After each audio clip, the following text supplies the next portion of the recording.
Hi, everyone. Thanks for joining. I have Benjamin Sumohana with me, and we're just going to have a general conversation about well-being and God and surfing the reality that we want. So, Benjamin, welcome, welcome. Thank you, Jamia. I'm very happy to be here and with all your viewers and listeners. Thank you. Very good, very good. So, what do you think the meaning of life is? Wow, that's a tough question to be the first question. Oh my God. Yeah, whoa. You can have thousands, hundreds of thousands of answers about that question. That's true. Yeah, and actually I haven't pondered that many times. I mean, obviously I have asked myself that question like everybody, I assume, or a great number of people. Uh, but very few times I have asked myself that question. And I have found the answer, or trying to find the answer, in all this knowledge that I trying to gather during all these years, during at least the past like 10 years or so, since I discovered this path that you and I have been walking, and many people. It's a tricky question. It's very difficult, but one thing or one definition that I have that I agree, or that I think it's a good one, or one of the answers, because there's not a single answer. It's that we came here to create our life, to practice. I borrow concepts from many authors, from Neville, from Transurfing, okay, and other schools. But I think we came here to use imagination, to know imagination, and create our life, and create in general. I think that could be one of the answers. I definitely think so too. So what I know we are both fellow transurfers, reality Yeah, transurfing by Vadim Zealand. exactly. What concept in that do you think has helped you the most in your creation of your life? Yeah, well, one concept that I discovered in transurfing, that is actually I was thinking about that a few days. Transurfing is similar to other things we know, Mm-hmm. like law of attraction, of course, and other things. So the concept that Neville manages, or works with.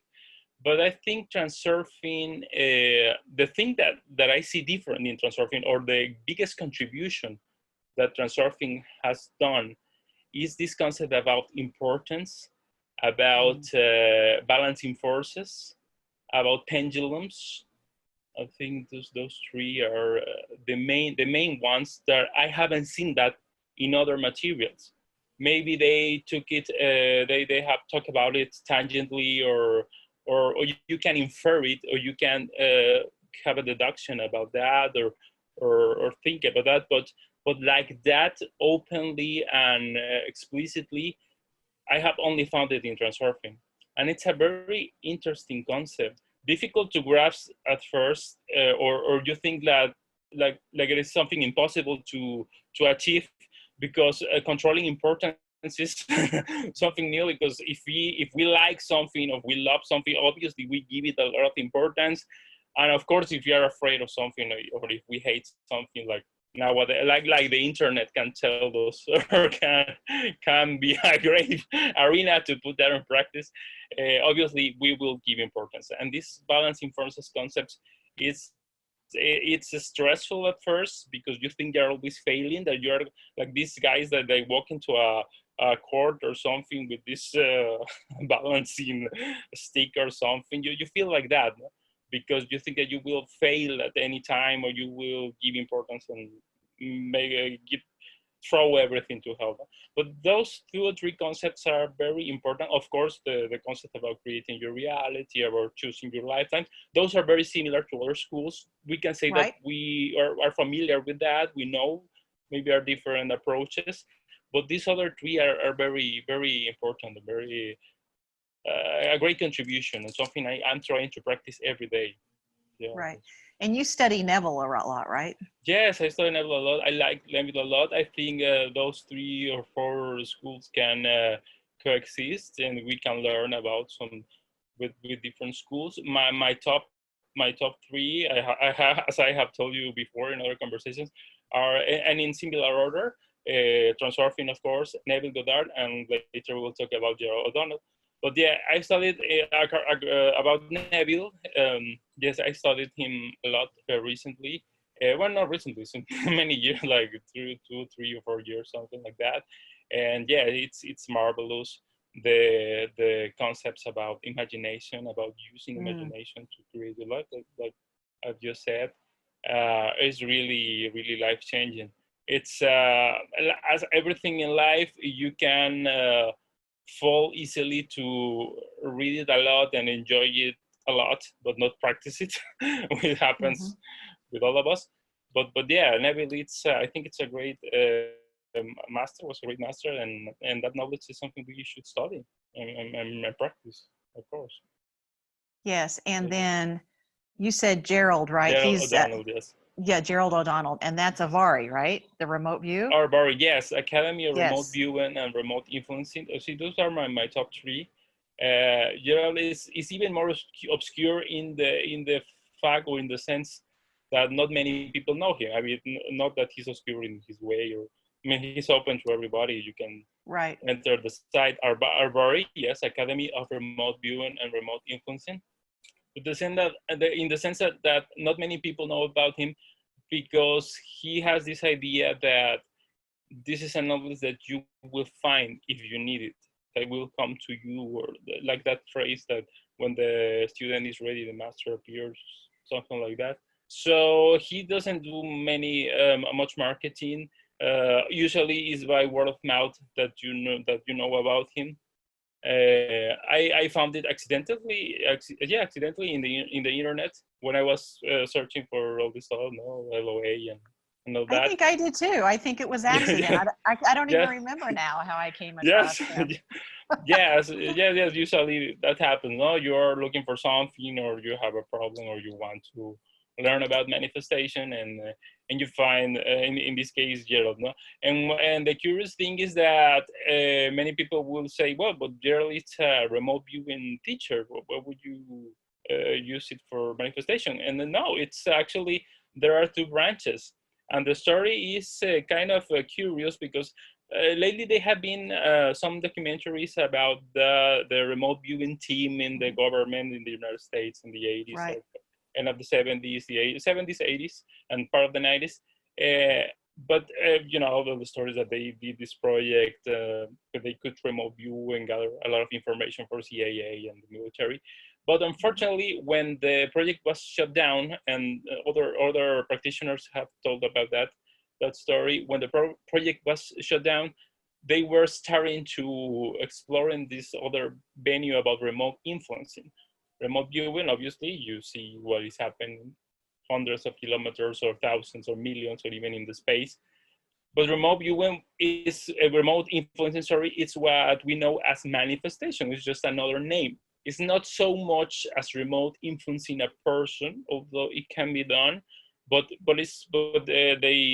their aim was not that. It's called remote influencing because it is remote influencing events. Right. So that's it's manifestation.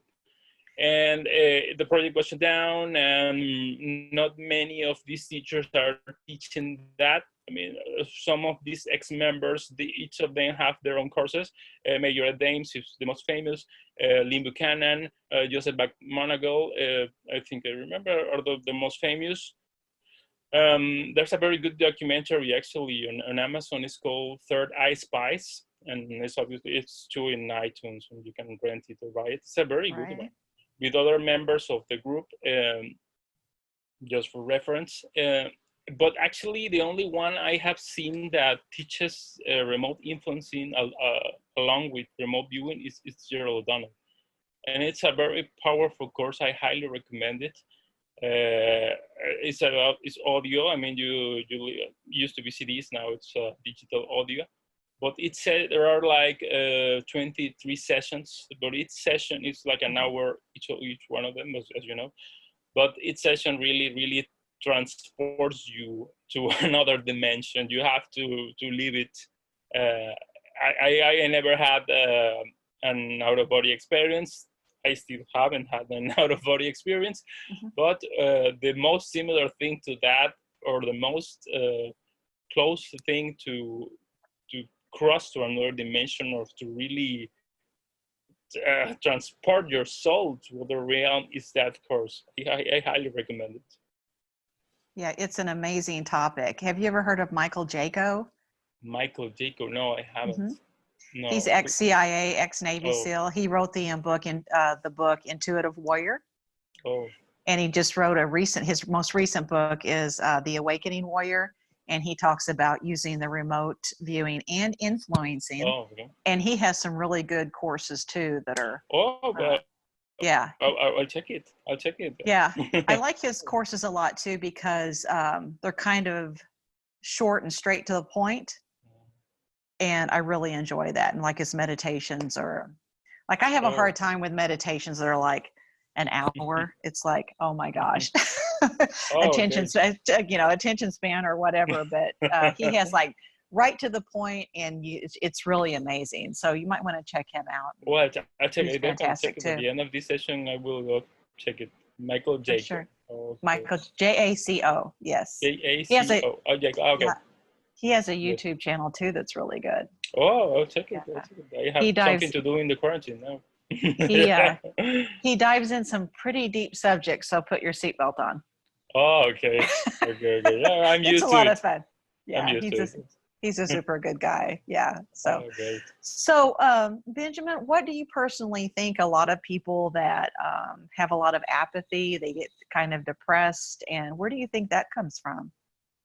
Well, in general, in life, well, I think it stems from not having a purpose in life, and having a purpose is not necessarily something big or doing the big action or conquering the world or be the CEO of a company. You can have a small purpose. Okay, small apparently. No, you have a purpose that for other people it could be small, but it is your purpose. So I like a lot the work of Viktor Frankl. You know, I don't know if you're familiar. Yes, well, yes, he was in the concentration camps in World War II, of course. He's a psychologist, and he wrote that book, no, the In the Search of Meaning, the Man in the Search of Meaning, the Man in Search for Meaning, Man Search for Meaning, yeah. Yes. And yeah, I love that book because he relates and he talks about in that book how even being in a concentration camp, he could give meaning to his life, doing things that simple things like sewing his bottom shirts or shirt buttons, something like that. And I mean, doing some actions every day that could give meaning to his life.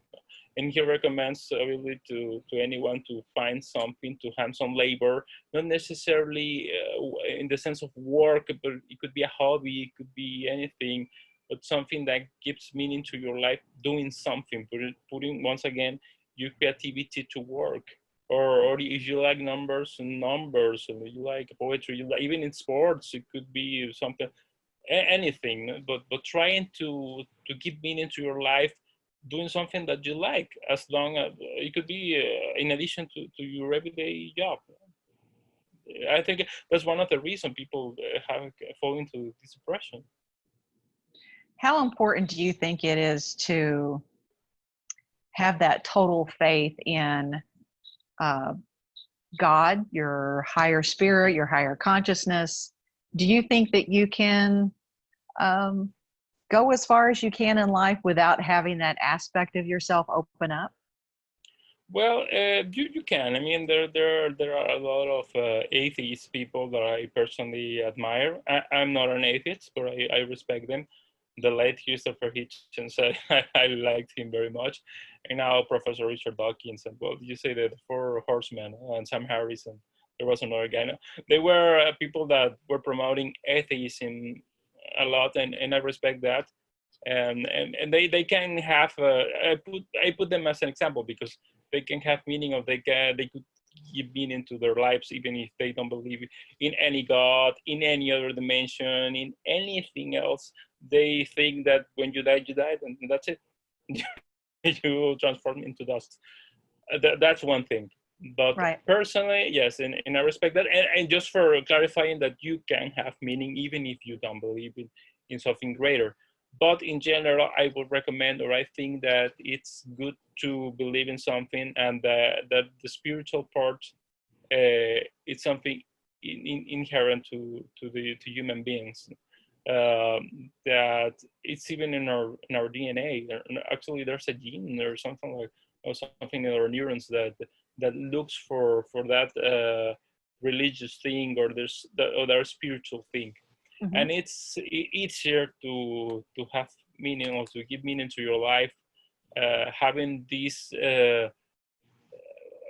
spiritual part once again, no, this belief in something greater. It could be God, it could be a form of religion, or it could be religion, sorry, or it could be a spiritual practice that looking for more.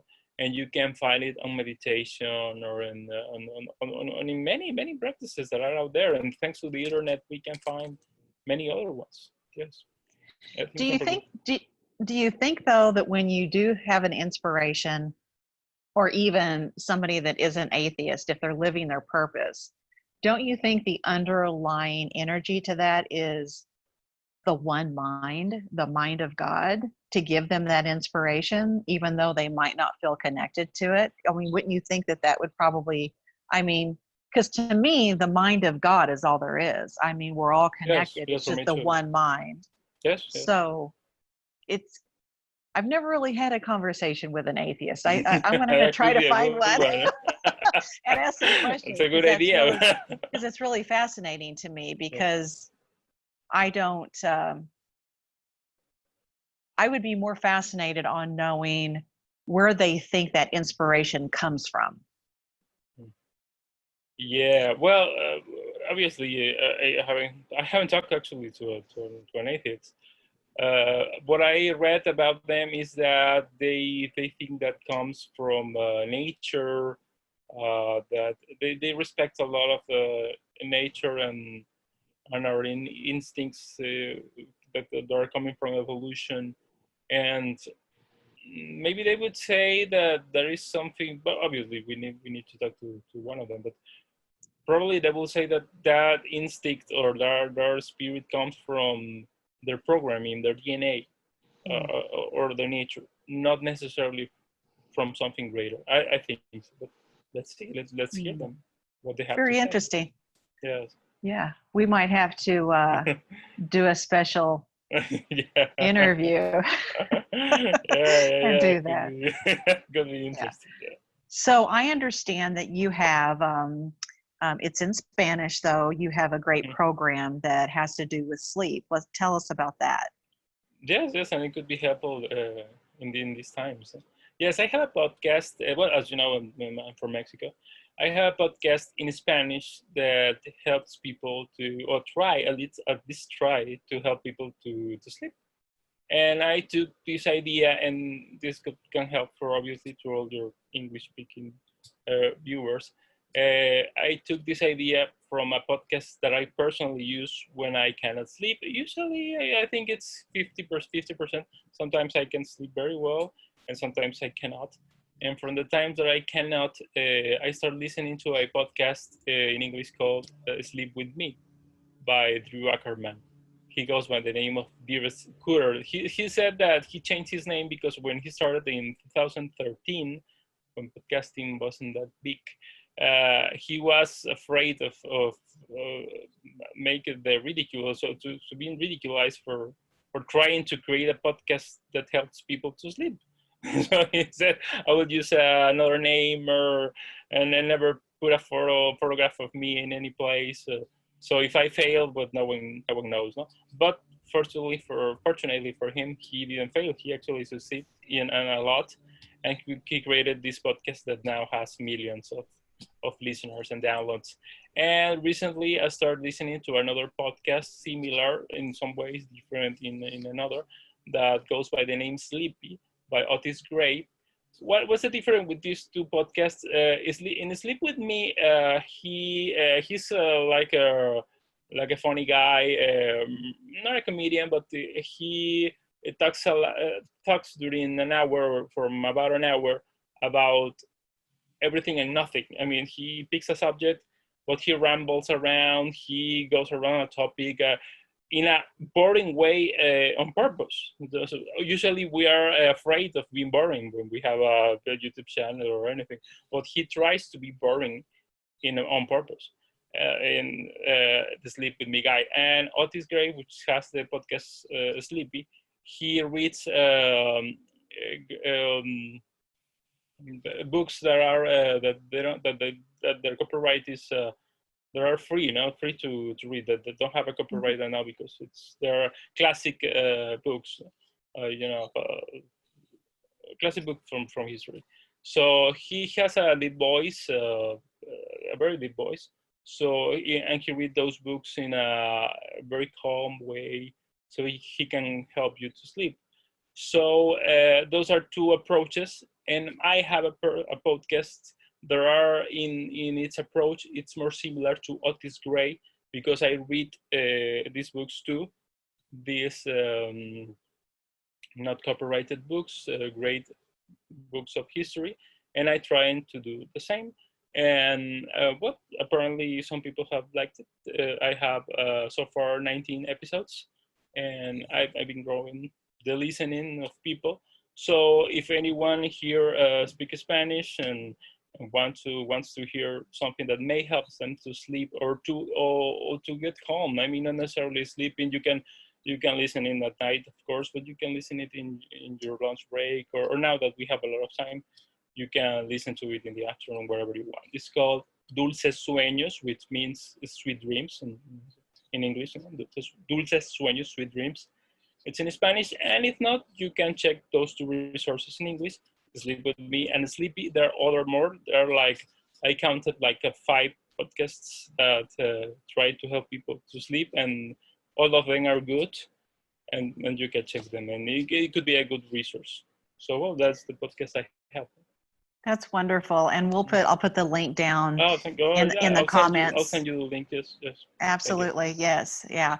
I tell you what, sleep is so important, and especially if somebody has anxiety, and it's just, I know people that have anxiety and they just want to go to bed and go to sleep, and their mind just goes over and over. And so it's really good that you're doing that sort of thing, because sleep is so important. What do you think the biggest thing that makes people not sleep is? Just worrying about their bills and that sort of thing? They're chatting, their mind chattering. I mean, they still have, it's like we have a car and we are running at 80 miles or whatever, and we try to stop it from in one movement, no? or abruptly. No? But if you stop the car, the engine stops, but with our brains, it doesn't happen the same in the same way. Our brain are still having this internal chat, and usually the bed at night, it's similar like the shower, and it's something I would like to ask scientists why we always, when we are in the shower, we are always thinking and we have ideas, and we're having about the comebacks we could have used in a conversation and other stuff. And the bed is it's similar, that we are alone in the darkness. If we are not sleepy, which many times happens, our mind starts to think and think and think, and we can add to that the recent additions of technology, that usually we're checking our phone before going to sleep, right, or our iPads and computer. We're watching, binging Netflix shows, yes, or Hulu shows, or now Disney Plus shows. And so all that contributes to not help us to sleep. So yeah, the idea that what I try and others try with these resources is to distract your mind or something that is put your mind away from all that worrisome, all those worries and all that thinking, and put your mind in a safe place so you can relax, which is what you want, and finally sleep. Absolutely. I think relax is what we want all the time, isn't it? Yes. Just to enjoy life and create, like you said, and know that everything is okay and our world takes care of us, right? Exactly. Yes. Remember that. It's always important to remember that. That's right. Huge reality transurfing concept there. Yes. Our world is always taking care of us. Yes, and it's counterintuitive because all our lives we have been told that we should be responsible, and actually, and of course we should be responsible, but we should have take responsibility for our lives and make things happen, and things won't solve by themselves. The room won't be cleaned by itself, and that is true, of course, and your dinner won't be prepared or won't be cooked by itself, and that's okay in those specific things, in those physical things. But this concept in transurfing of my world takes care of me. I think it's saying about the things you cannot control, and obviously, if you want, I mean, if you are having a job interview tomorrow or whatever, obviously you have to do your part, you have to prepare, you have to all the stuff. But in the end, you have to let it go and trust that the world will take care of you. And if it's a good job, and if that job is for you, you will have it. And if not, there will be another opportunities. Right now, it's a great time, and it's a great testing time to put on practice this knowledge, because we are all suffering this thing. Many people are getting out of a job, or have been finished in their jobs, have been laid off. That's unfortunate. Right. And I know it's challenging, and I know it's difficult. I'm not saying it's easy, because are you saying that I should just not worry and trust that everything will be okay and go on my life, when I'm having this worry about what am I going to eat next month or next week? And it's challenging, but I think taking something from Gary Vaynerchuk, which is another guy I admired a lot. The thing is, what's the other option? What's the alternative? You're doing what you have to do, what you can do, and the rest is out of your control. So the best thing, or the best approach that you can have, is trust that everything will be okay. It sounds simple, but it's true. Let your world take care of you, because if you're worrying, and that's another concept from transurfing, is you're worrying, which we all do, and ruminating in your life, in your mind, you are creating exactly that thing that you don't want, that bad outcome. So it's once again, distract your mind, trust that everything will be okay, and trying to do your thing. Yes. And so important to come back into that present moment, because exactly. It seems like no matter what's going on, if you bring yourself back to that present moment, just like Viktor Frankl talks about, and you look, you're okay. You're okay. Yeah. And then, another reality transurfing concept is advantage. If you're in the present moment and something is happening that you're upset about, and if you can't see an advantage in it at that moment, no, there must be an advantage here that I'm not seeing. There must be. And have faith that your world's taking care of you. And it's just, if I could get something across to everyone, it would be that. Because living in a sense of peace, it's like no other. If I could just mind transplant that into everybody, that sense of peace, could you imagine if everybody would just, be all right? No, this will be a wonderful world. It will be heaven on earth. It's difficult, but hopefully some people can do that, or they take this from this conversation, for example. No, they take that they could have that sense of peace in their lives. Yes. Well, I definitely think we're going through a big, great awakening right now, which is very exciting. So I think when we get on the other side of all of this, I really, really do think it's going to be really great. Yes, I really do. No, yes. Many people are talking about that. Some people say it in the way that we are entering the 5G, but not the bad 5G, not the bad 5G. The technical. 5D, not 5G. By the way, guys, 5G is not causing coronavirus. But that's another stuff. Okay. No, they say no 5G, 5D. They said 5D. On the topic of 5G, though, they say that it's not causing the coronavirus, but the frequency levels can. They could affect our exactly or something. Mm-hmm. Well, it's a possibility. Yeah. Boy, there's so many theories and concepts on that right now. Exactly, clashing. Theories clashing. Just take a dive into Facebook, and you will find a lot of stuff to get yourself entertained. But unfortunately, do pick up many fights that will go nowhere. by the way. Yeah. Yeah, Yeah. no, it was 5D. 5D that many people are Yeah. saying that, well, in these spiritual circles, that we are entering the fifth dimension, that Yep. we are having the shift. Yes, and that's possible. It's truly a possibility. Other people are not phrasing it like that, but they're saying we are entering. Well, yeah, in the 70s they used to talk about the age of Aquarius, no, in the 60s Correct. and the 70s, which is Right. if you analyze it, it's the same. They're talking about the same. And so people say, well, we are seeing this awakening because everywhere you see, or many places, thanks to the internet, the technology, people are acquiring this knowledge of the spirituality, and we have every day more and more people that are learning about this stuff, and they're trying to change their life for the better, and there's a good thing. So yes, we are having this shift. You see in the groups that we share, many people are joining Right. in different transurfing groups, or some reality changing creation groups, in your group, of course. Mm-hmm. And many people are joining and are learning and are sharing, and that's a good thing.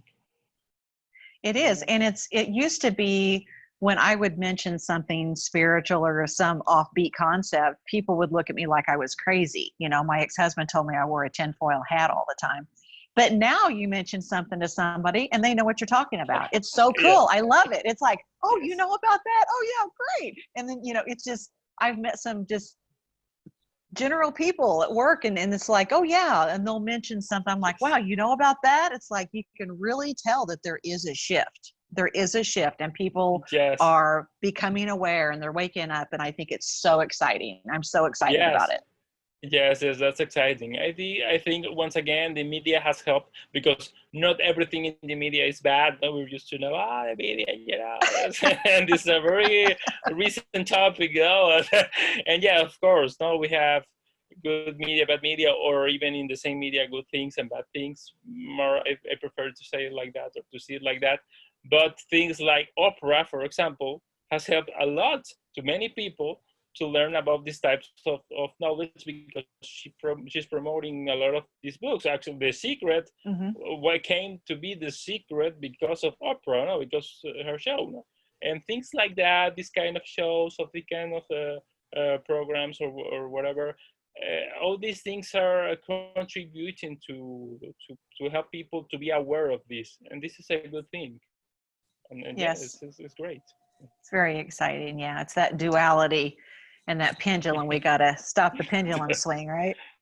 Exactly. Yeah.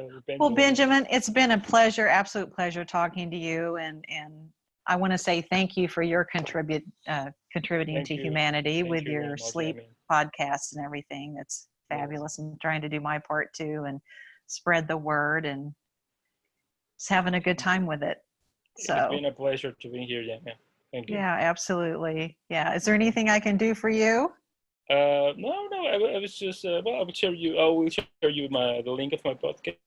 Perfect. So you can share it. So if you have any Spanish speaker viewer, probably you have.